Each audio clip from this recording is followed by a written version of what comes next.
Muy buenos días, mis hermanos. Les saludamos en esta preciosa mañana de domingo 26 de abril para una vez más tener el privilegio de llegar hasta donde ustedes se encuentran y compartir el mensaje de la palabra del Señor. Y continuamos bajo este periodo de cuarentena y en tiempos como los que estamos viviendo es muy común oír a muchos decir que estamos viviendo los últimos tiempos, que el mundo está por acabarse y obviamente las razones que hay alrededor parecieran confirmar esa situación, pero en realidad nadie lo sabe. La Biblia es enfática y Jesús lo dijo en el Evangelio de Marcos, capítulo 3, el verso 32. Pero de aquel día y de la hora nadie sabe, ni aun los ángeles que están en el cielo, ni el Hijo, sino el Padre. Este pasaje también se encuentra en el Evangelio de Mateo, capítulo 24, por el verso 36. Los creyentes a lo largo de la historia de la iglesia, en todas las generaciones, han enfrentado dificultades enormes. Y es normal que lleguen a expresar su esperanza de que Jesús regrese, porque ese sería el fin de sus sufrimientos. Incluso los apóstoles esperaban la segunda venida de Jesús y el final del mundo en su tiempo, y entre ellos el apóstol Pablo, como lo podemos notar claramente en la carta que utilizaremos hoy de Primera de Tesalonicenses, específicamente en el capítulo 4, en el verso 17. Pablo expresaba la esperanza de ser arrebatado cuando el Señor regresara. Dice así: luego nosotros, los que vivimos, ¿sí ve que se incluye ahí? Los que hayamos quedado, seremos arrebatados juntamente con ellos en las nubes para recibir al Señor en el aire y allí estaremos siempre con el Señor. Se dieron cuenta que Pablo confiaba en que el Señor vendría pronto por todos ellos. Ya han pasado cerca de 2000 años y el Señor no ha regresado. La Biblia nos explica la razón de esta aparente tardanza en la segunda carta del apóstol Pedro, en el capítulo 3, el verso 9. Dice: el Señor no retarda su promesa, según algunos la tienen por tardanza, sino que es paciente para con nosotros, no queriendo que ninguno perezca, sino que todos procedan al arrepentimiento. Es por esa razón que el Señor no ha venido. Y como pastores y creyentes necesitamos en tiempos como los que estamos viviendo evitar el sensacionalismo, mis hermanos, o infundir miedo en la gente, contribuyendo a difundir una doctrina que es bíblica, pero de manera distorsionada. Quiero dejar claro, mi posición es esta, mi hermano. La Biblia sí anuncia la segunda venida de Jesús de manera literal, como un hecho real. También afirma de manera categórica que habrá una serie de eventos catastróficos como nunca antes se ha visto en la historia de la humanidad. Y también afirma que habrá un juicio final. Pero de eso nadie sabe el día ni la hora, solo el Padre Celestial. Por lo tanto, mis hermanos, es más bien nuestro deber y responsabilidad en anunciar el Evangelio y la importancia de estar preparados para cuando el Señor regrese o nos llame a su presencia. Porque precisamente en eso consistía la advertencia que Jesús hizo, que debemos estar preparados todo el tiempo porque Él vendrá como ladrón en la noche. No podemos nosotros como creyentes hacernos parte de aquellos que predican un mensaje de miedo, de temor, para que la gente se convierta. Mi hermano, el fin no justifica los medios. Tenemos que traer las almas a Cristo con amor y por amor, no por miedo. El Evangelio de arrepentimiento de Jesucristo debe ser un mensaje de esperanza, que anime y edifique en medio de las dificultades. No porque, por el contrario, voy a traer desánimo y destrucción más de la que ya tenemos. Para esa labor tenemos nosotros a los medios sensacionalistas y amarillistas que sacan ganancias y a predicadores inescrupulosos que no son más que lobos rapaces, vestidos de oveja, que utilizan el miedo como una manera de coerción.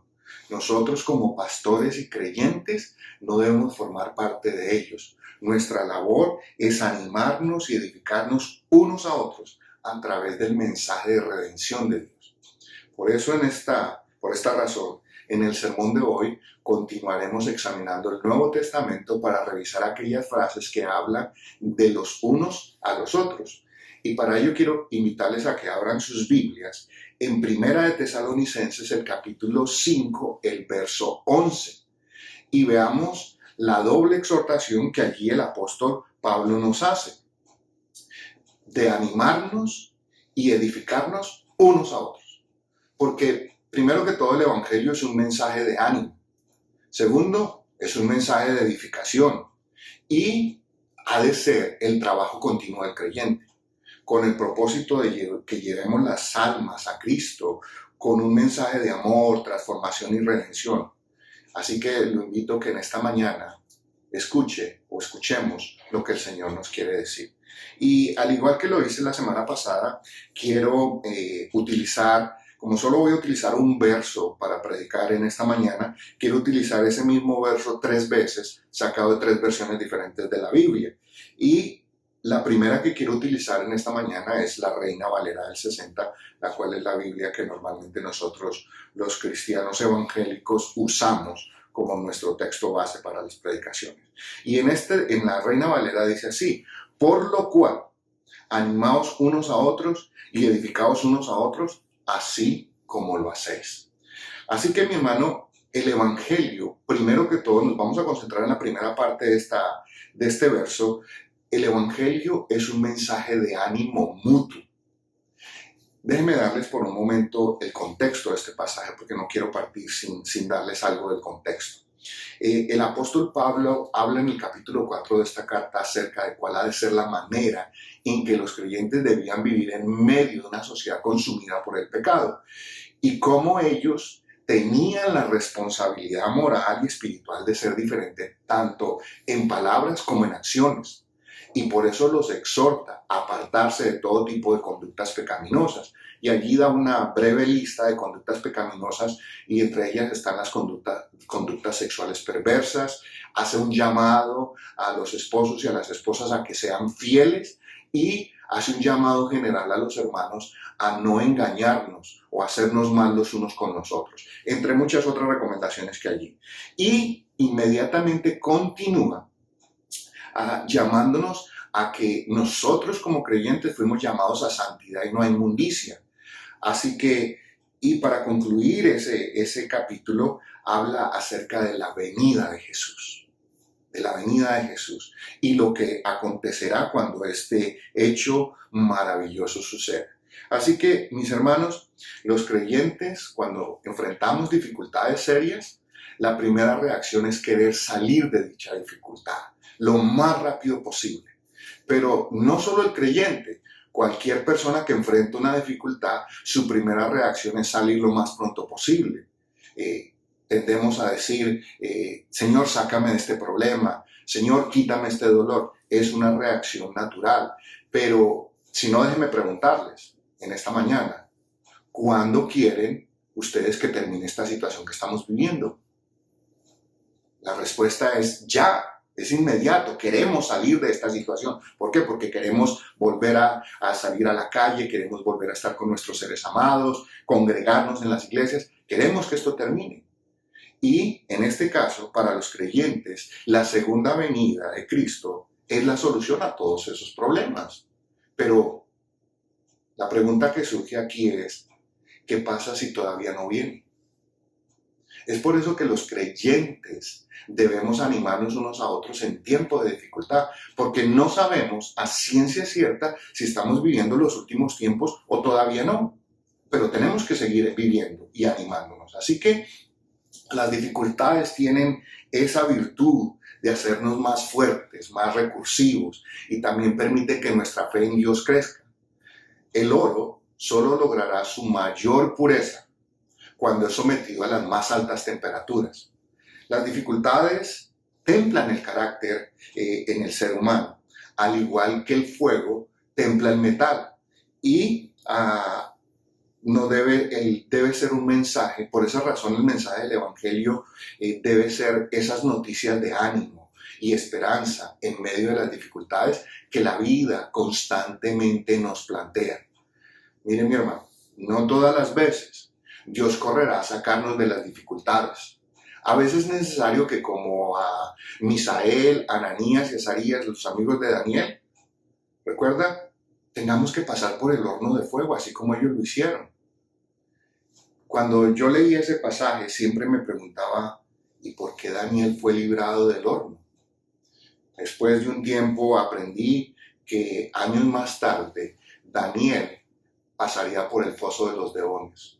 Entonces, Daniel no necesitaba el horno de fuego, pero sí el foso de los leones. ¿Entiende lo que le quiero decir? Como dice una vieja canción, a veces sí, a veces no. Y esa es la certeza del Evangelio, lo que nos confirma. No importa si la tormenta recia o desaparece, lo cierto es que Cristo está junto a nosotros a través de todas las circunstancias y todas las circunstancias de la vida. Esas son las palabras de ánimo que la gente necesita en este momento. Solo tienen que recibir al Señor como su Salvador. Y entonces, sea que Él venga o nosotros vayamos, las dificultades no nos destruirán, sino que nos harán más fuertes y sobre todo nos acercarán más a Él. Jeremías, el profeta Jeremías, en el capítulo 17 de su libro escribe, verso 17, pues mi refugio eres tú en el día malo. El Evangelio, mis hermanos, entonces, según el apóstol Pablo, es un mensaje de ánimo. Por eso debemos compartirlo, por eso debemos predicarlo. No le vendamos falsas expectativas a la gente con un evangelio y una gracia barata, como la llamaba el teólogo alemán Dietrich Bonhoeffer, al evangelio adulterado que enseñan por ahí, ese que nos invita a que paremos de sufrir, porque Dios nos librará de todo mal si compramos el pañuelito o la rosita o cualquier otra cosa que se les ocurra a estos mercaderes de ilusiones. Recuerde que Jesús nos dijo claramente que en el mundo tendríamos aflicción. Por eso añade, y no debemos temer. Sea que Cristo venga ya o no, todavía lo que nosotros necesitamos hacer es compartir el mensaje del Evangelio, esa palabra de esperanza.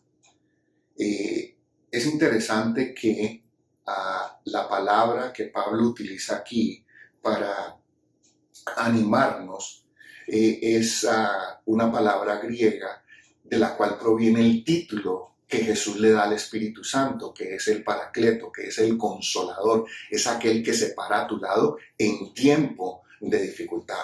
Por lo tanto, como dice el apóstol Pablo en esta primera parte del verso, ¿qué es?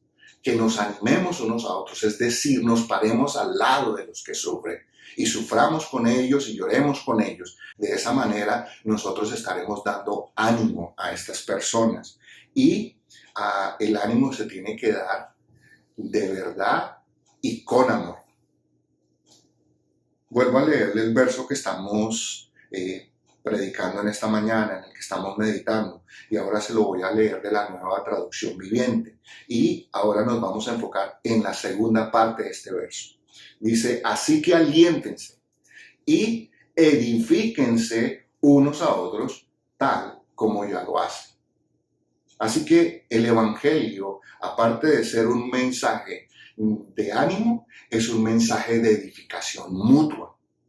Pablo pasa de las palabras de ánimo a las acciones concretas. Casi al terminar la carta, y como siempre lo hizo el apóstol después de enseñar teología, pasaba a enseñar cómo se ponía en práctica lo que acababa de enseñar. Para el apóstol la doctrina era de suma importancia, pero sin una aplicación práctica carecía de su valor real. Una cosa es saber y otra muy diferente hacer. Solo déjeme ponerle un pequeño ejemplo. La gente sabe que fumar es malo, lo saben. Intelectualmente saben que fisiológicamente nos afecta y sin embargo lo hacen. Así que el conocimiento no evita la mala práctica. Y ese es el énfasis. Por eso la siguiente palabra que Pablo utiliza en este pasaje es una palabra de una acción concreta, de edificarnos los unos a los otros. Animar y edificarse en el texto original son verbos y están en forma imperativa, tiempo presente continuo y están expresados de forma positiva. Así que son mandamientos que tenemos la responsabilidad de cumplir los unos para con los otros como miembros de la comunidad de fe de Dios. La metáfora que Pablo usa aquí es muy interesante. ¿Por qué? Porque utiliza la palabra edificar, pero edificar una casa. Y es el proceso a través del cual se construye una vivienda. Para todos nosotros es claro que la parte más importante de construir una casa o cualquier edificación es su fundamento, su base, lo que pongamos para luego levantar el resto de la edificación. Y aunque esta sea la parte que nosotros nunca veamos, esta normalmente es la parte que nosotros nunca vamos a ver. Usted no llega a comprar una casa y dice, muéstrame los cimientos. No, porque ya están sepultados. Usted y yo lo que miramos es los acabados, cuántas ventanas, cuántos cuartos, la cocina, el baño, en fin, todo eso. Pero en realidad, lo más importante de una construcción es sus fundamentos y que esté sólidamente construida. De igual manera, mientras que las palabras de ánimo se pueden comparar a esos elementos que embellecen una casa, la edificación de una vida empieza con el fundamento. Por eso, no podemos darnos el lujo de poner otro fundamento que no sea Cristo. Así lo afirma el apóstol Pablo en Romanos capítulo 3, verso 11. Dice, porque nadie puede poner otro fundamento que el que está puesto, el cual es Jesucristo. Las palabras de ánimo entonces, según Pablo, solo tienen valor y sentido cuando van acompañadas de la acción. Y eso es lo que quiere enfatizar aquí. No solo basta con hablar bien, no basta con hablarle bien a la gente, sino que además es necesario que actuemos y vivamos bien. La gente, mi querido hermano, recuerde esto, la gente tendrá la tendencia a olvidar lo que les decimos, pero no lo que les hacemos. Por eso, edificar es construir, porque de lo contrario, entonces se llamaría demolición. Tristemente, mis hermanos, tenemos que aceptar que muchos creyentes están en el negocio de la demolición de las vidas de otros y no en la edificación de la vida de otros, empezando por nuestras propias familias. Como creyentes es nuestra responsabilidad animarnos mutuamente, pero también edificarnos unos a otros. Es una responsabilidad corporativa. Cada uno de nosotros, metafóricamente hablando, somos una edificación en construcción. Somos una casa en proceso. Y todavía hay aspectos de nuestras vidas que pueden estar en obra gris. Hay algunos que tal vez ya están terminados, ya son etapas superadas en nuestra vida, pero hay otras que todavía están en esa obra gris. Por eso es que la vida del creyente es una constante, construir constantemente. Hoy tenemos que ser mejor que ayer y mañana tenemos que ser mejor que hoy. Un constante crecimiento. ¿Y cómo lo hacemos? Lo hacemos a través del Evangelio, porque el Evangelio es el cemento que une todas estas partes. Así que a medida que usted y yo meditamos en la palabra, en busca de buenos materiales, para construir nuestra vida, esas verdades espirituales que van a formar nuestra vida, debemos utilizarla, compartirla con todos los que nos rodean.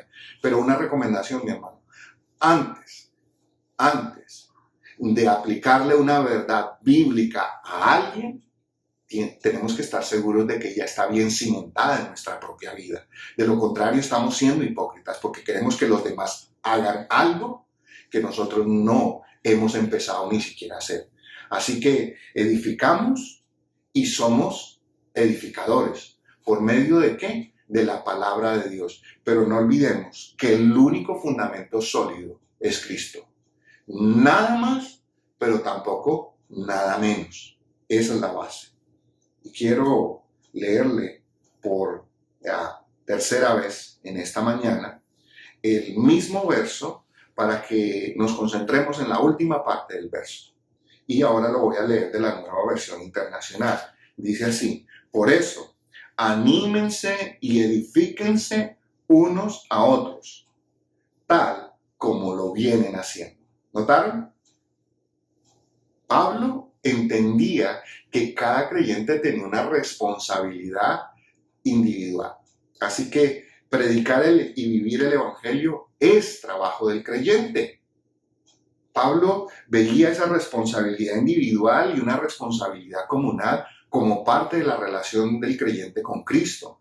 No podía haber una separación entre la vida privada y la pública, como hoy la gente se jacta. No importa lo que nuestros políticos hagan en su vida privada, mientras que su vida pública sea correcta. Eso no es congruente con las Escrituras. Y no estoy aquí para juzgar a nadie, pero es lo que Dios nos ha llamado a hacer, ser íntegros, tanto en lo privado como en lo público. Y esta es una verdad que tienen los dos lados, es decir, mi vida privada también de una manera u otra afecta mi vida pública. Y de igual manera, mi vida individual afecta a los que están a mi alrededor. Y eso tenemos que nosotros tenerlo en cuenta. Así que a todos, como el apóstol Pablo dice, es trabajo del creyente partir de la relación personal de cada individuo con Dios. Si yo tengo mi relación bien con Dios, es natural que el resultado sea que yo pueda tener una buena relación con mi prójimo. Y ese es el trabajo de cada creyente, de manera continua. Todos los días debemos estar haciendo eso. Nuestro trabajo como creyentes no es propagar doctrinas bíblicas distorsionadas, con el propósito tal vez de así alcanzar a la gente para Cristo. No es en base al miedo que llevaremos a la gente a Cristo. Es en base a una doctrina balanceada entre el amor y la justicia de Dios, tanto la mano derecha como la mano izquierda de Dios. Es verdad, Dios es amor, pero también es fuego consumidor. Nosotros como predicadores debemos predicar un balance entre ambas doctrinas que son bíblicas. El mensaje del Evangelio es buenas noticias y ese es el corazón del mensaje. Es un llamado al arrepentimiento, pero también está implícito el amor de Dios hacia los pecadores. Así que nuestro trabajo, mis hermanos, es presentar el mensaje de manera fiel y congruente. No nos corresponde a nosotros sacar de contexto las Escrituras bajo ningún pretexto. Si alguien me pregunta, como ya me ha sucedido algunas veces, ¿es verdad que estamos en los últimos tiempos? Mi respuesta es, yo cada día estoy viviendo en el último tiempo, porque no sé si hoy será mi último día. Aparte de eso, yo no sé nada más. Por eso vivo un día a la vez. Esta verdad vino a ser real en mi vida cuando pasé por una experiencia cercana a la muerte y me encontré de que todo lo que yo me había imaginado, todo lo que yo había planeado, de pronto se estaba a punto de desaparecer. Y las palabras de Jesús en el Sermón del Monte me hicieron reflexionar acerca de esto, porque Mateo capítulo 6, verso 34 dice así: así que no os afanéis por el día de mañana, porque el día de mañana traerá su propio afán. ¿Qué trae el día de mañana? No lo sabemos, solo Dios lo sabe. Así que como creyentes nuestro trabajo es animar y edificar unos a otros. Y eso ya es bastante trabajo, mis hermanos, como para ponernos a especular sobre lo que no tenemos ni la menor idea de cuándo sucederá. Así que no pierda su tiempo. Sobre nosotros, al igual que Juan el Bautista, ¿cuál es el trabajo que debemos hacer? Debemos continuar llamando a la gente al arrepentimiento, porque el reino de los cielos se ha acercado. Pero para que nuestro llamado sea efectivo, se tiene que notar primero el efecto del Evangelio en nuestras vidas.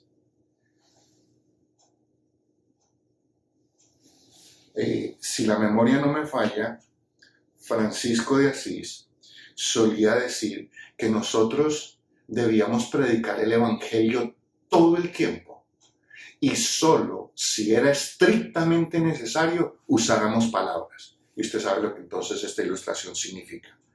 ¿El mundo se va a acabar? Mi respuesta es sí.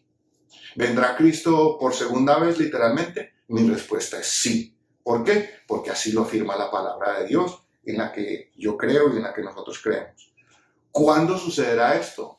No lo sé. Y las Escrituras, según las Escrituras, solo el Padre lo sabe. Así que nuestro trabajo no es, mi hermano, ni vaticinar, ni mucho menos adivinar. Porque aparte de todo, adivinar es una abominación delante del Señor. pero muchos a lo largo de la historia se han dedicado a eso. Y todos, sin excepción alguna, se han equivocado.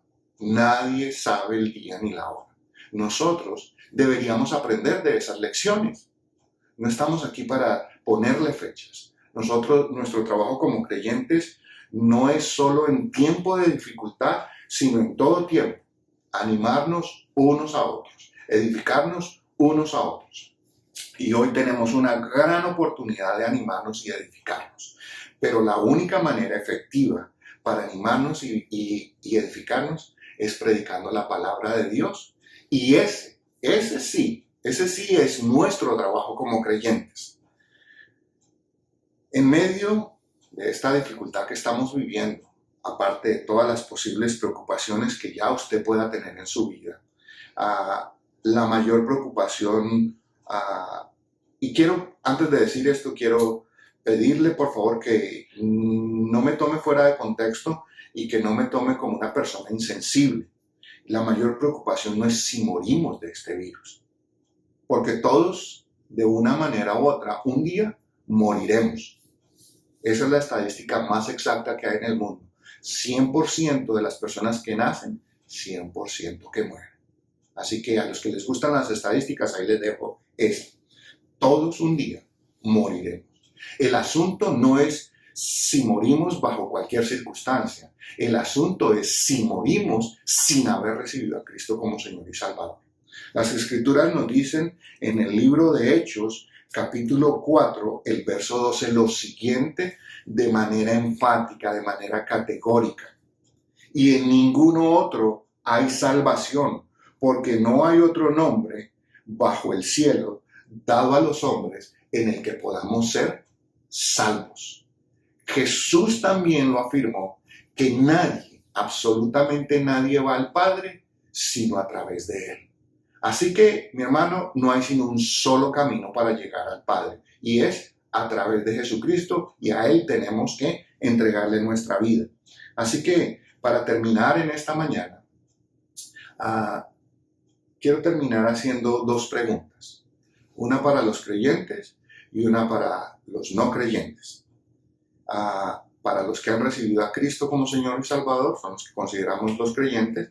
Para los que no han recibido a Cristo como Señor y Salvador, son los que consideramos como no creyentes. Así que la primera pregunta va para usted, mi hermano, que es creyente.